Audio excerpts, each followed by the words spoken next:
안녕하세요. 펀드매직입니다. 구독과 좋아요 부탁드립니다. 네, 국장 탈출은 지능순이란 슬픈 얘기도 있고요. 국난 또 극복 중이기도 하죠.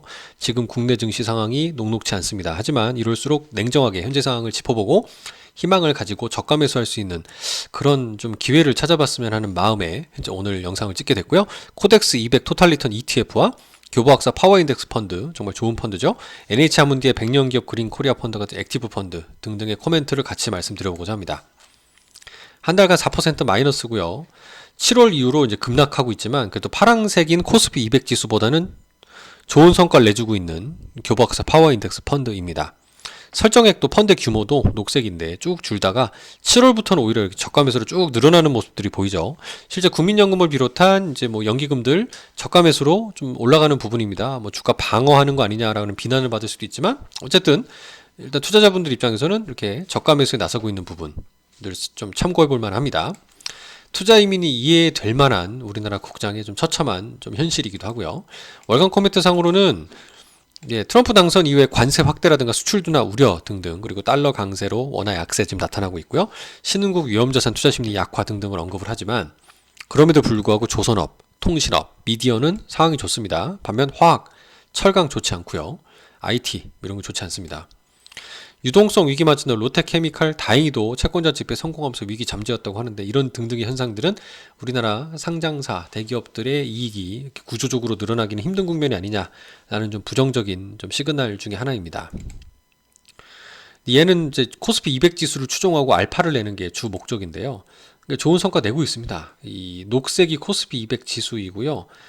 파란색이 코덱스 200 토탈 리턴 ETF라 이게 제일 잘할 줄 알았더니 펀드도 잘합니다. 거의 0.1%포인트밖에 차이가 안 날 정도로 올해 연초 기준이죠.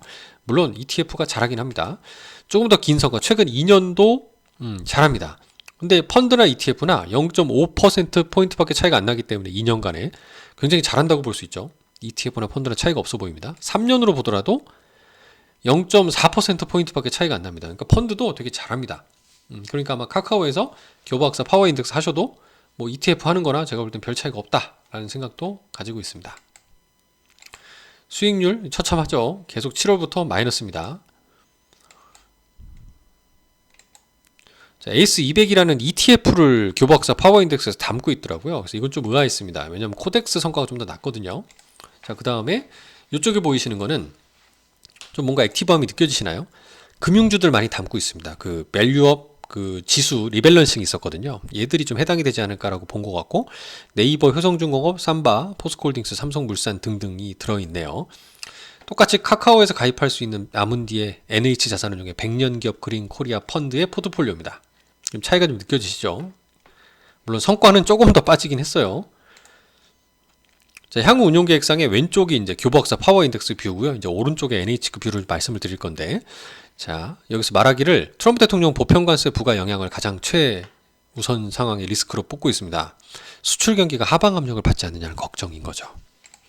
그리고 대주주 요건 회피 물량 출회로 코스닥 지수 연말에 한번 출렁이죠. 팔았다 다시 사야 되니까. 그런 때문에 중소형주는 단기적으로 부진할 수 있다라고 얘기하고 있습니다. 이게 오히려 저가 매수 기회 중에 하나일 수도 있죠. 물론 이런 계엄 탄핵 사태가 빨리 좀 진정이 되어야 할 텐데 조금 이게 아직도 좀 진행형이 아니냐라는 어떤 음모론적인 얘기도 있고 하다 보니 여전히 불확실한 상황에 좀 머물러 있는 것 같습니다. 자, 이제 NH의 뷰를 볼까요? 첫 번째, 트럼프 행정부 통상정책 불확실성 똑같이 뽑고 있고요. 자, 두 번째는 논 AI 반도체, 그러니까 AI 반도체가 아닌 일반 반도체라고 하면 메모리 반도체 등이 되겠죠. 이런 업황은 상대적으로 부진하다는 점이 반등을 제한하는 요소다라고 꼽고 있습니다. 그래서 연말 국내 증시 상방 여력은 커 보이지 않는다라고 얘기하고 있고요. 대신 소프트웨어, 엔터, 게임, 헬스케어 등 트럼프 정부의 정책과 무관한 업종 위주로 대응하겠다라고 밝히고 있습니다. 그래서 이번에 밸류업 지수 리밸런싱이 예정돼 있다고 언급하고 있는데 이 영상 찍는 시점은 이거 리밸런싱 막 끝날 때 뉴스가 나왔더라고요. 그래서 이 금융주나 통신주, 고배당주 편입 가능성이 있다고 얘기를 하는데 이제 결과적으로 말씀드리면 실망한 밸류업, 그럼에도 주가 오히려 빠지고 안 좋았다라는 부분이고, 사실 이거는 구조적인 부분입니다. 10년간 수익률이 연평균 2%에 불과하니 누가 국장에 투자하겠냐는 거죠. 구조적 문제다. 미국도 예금보다 또는 채권금리보다 낮으면 주식시장에 매력이 없다고 하는 것처럼 당연한 겁니다. 근데 그 이유는 우리나라의 성장률이 둔화되고 있다는 점이고, 하지만 우리나라는 수출 위주의 국가잖아요. 수출이 잘 되면 좀 되지 않을까 희망을 가져볼 수도 있고, 대주주의 견행을 방조하는 주식시장의 규칙이다. 이런 거는 좀 방만한 어떤 판결들, 그러니까 주가 조작에 대한 엄한 일벌백계 하는 어떤 룰을 명확하게 가져갈 필요가 있지만, 그게 없는 부분도 당연히 장기 투자보다는 투기적으로 단타치고 도박성의 투자에 몰릴 수 있는 결과로 몰고 있는 거 아닌가. 씁쓸한 안타까운 현실 진단이고요. 이 투자할 때 주가가 크게 흔들리지 않고 보유하고 있으면 배당 받고 있다가, 배당 성장이잖아요. 주가도 올라가고 배당도 받고, 이런 믿음이 있어야 주식시장에 투자하는 거 아닙니까? 이런 면에서는 그러니까 자꾸 미국에 투자하는 이유로 자꾸 합리화시키는 부분인 것 같아요. 이렇게 대기업들은 열심히 노력하고 있습니다. LG, 삼성, 인도 주목하고 있고, 현대차도 마찬가지고요. 그리고 우리나라는 수출 기업 중심 그 국가잖아요. 그러니까 이 파란색의 코스피 지수는 미국의 필라델피아나 엠파이어 스테어 지수, 요게 이제 ISM 제조업 지수의 선행 지표인데, 이런 등등의 이 지표들하고 약간 연동되는 모습을 보입니다. 방향성이 유사하죠. 이게 지난 11월 달 발표 올랐길래 너무 제가 좋아해서 야, 이거 올라가는 거 아니야?